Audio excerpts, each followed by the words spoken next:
আসসালামু আলাইকুম মুসলমান ভাইরা, হিন্দু ভাইদের নমস্কার। আজকে আপনাদের মাঝে নিয়ে আইছি জিন সাধনার যন্ত্র। কিভাবে যন্ত্র কাজ করলে, কিভাবে অঙ্কন করলে জিনের দেখা পাবেন, সব নিয়ম বিধি সবকিছু আমি দিয়ে দিচ্ছি, আপনারা করবেন। তো সর্বপ্রথম আমি বলতেছি, এই সাধনা করা চলাকালীন যদি কোনো ক্ষয়ক্ষতি হয়, আমি বা আমার চ্যালেঞ্জ কোনো রকমের দায়ী থাকিব না। নিজস্ব গুরুর কাছে অনুমতি লিয়া কাজ করবেন। তো চলুন নিয়মটা শুনুন, বলতেছি। সর্বপ্রথম একদমে সাদা কাপড় কিনে লিবেন 1 গজ। তারপরে কিনবেন ধূপ, তারপরে লাগবে আগরবাতি, তারপরে লাগবে একটা প্রদীপ, সরিষার তেল, এইগুলো লাগবে। আর যেদিন সাধনা করবেন সেদিন বাড়ি বন্ধন করবেন, নিজের দেহ বন্ধন করবেন, করার পরে এই সাধনা করতে যাবেন।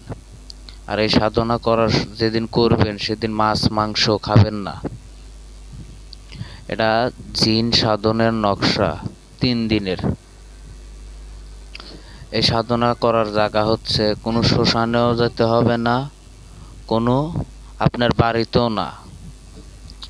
আপনি এই সাধনা করতে পারবেন যে জায়গায়, যে বাড়ি দেখবেন যে নির্জন, আগে লোকজন বসবাস করছে এখন করে না, কেউ থাকে না, পরিত্যক্ত বাড়ি, সেই বাড়িতে সাধনা করবেন, খুব দ্রুত দেখা পাবেন।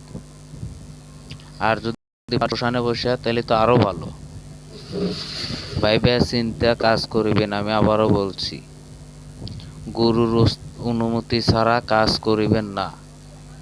আর আমার এই ভিডিও দেখে আমার এই জিনিস প্রয়োগ করবেন, যদি কোনো ক্ষয়ক্ষতি হয়, আমি বা আমার চ্যালেঞ্জ কোনো রকমের দায়ী থাকিব না।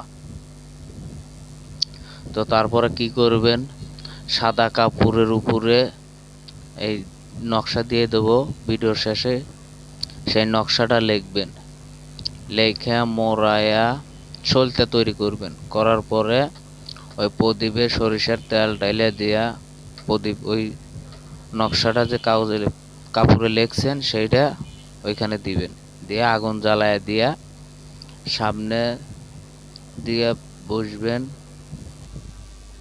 পূব দিকে প্রদীপের মাথা দিয়ে বসবেন। বসার পরে আপনারা একটু ফাঁকে থাকবেন, থাকার পরে আগুন জ্বালা দেওয়ার পরে আপনারা শুধু মনে মনে ভাববেন, হে জিনির বাদশাহ, আমি তোমাকে স্মরণ করছি, তুমি এসে আমাকে দেখা দাও। এইভাবে স্মরণ করবেন, যতক্ষণ ওই প্রদীপ জ্বলবে ততক্ষণ ওনে বসে থেকে স্মরণ করবেন।